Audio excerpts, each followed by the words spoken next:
ഇന്ന് ഞങ്ങളുടെ നാട്ടിൽ ഒരു സ്പെഷ്യൽ കറിയാണ് കേട്ടോ. ഇത് വെറുതെ ചോറിൻ്റെ കൂടെ വെറുതെ കഴിക്കാനും തൊട്ട് നോക്കി കഴിക്കാനും ഒക്കെ ടേസ്റ്റുള്ള ഒരു കറിയെന്നോ ചമ്മന്തി എന്നോ വിളിക്കാം.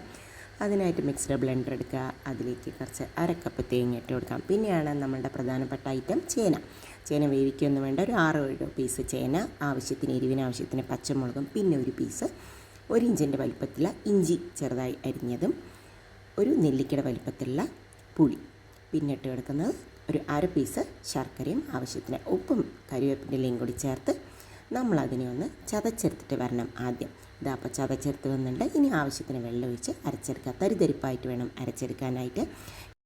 അപ്പോൾ ഇതിനെ എന്താ പാത്രമൊക്കെ മാറ്റിയിട്ടുണ്ട്. ഇനി നമുക്ക് കുറച്ച് വെളിച്ചെണ്ണ ഒഴിച്ച് അതിലേക്ക് കുറച്ച് കടുകും മുളകും കരിവേപ്പിൻ്റെ ഇലയും കൂടി വറുത്ത് ഇതിലേക്ക് ചേർക്കണം. ഇതിൽ ശർക്കരയും പുളിയും ചേർത്തിട്ടുള്ളത് കൊണ്ട് തന്നെ ചേന ചൊറിയുകയൊന്നുമില്ല. അടിപൊളി സിമ്പിളായിട്ടുള്ള ഒരു രാമയ്യൻ കറി ഇതാ റെഡി. ട്രൈ ചെയ്ത്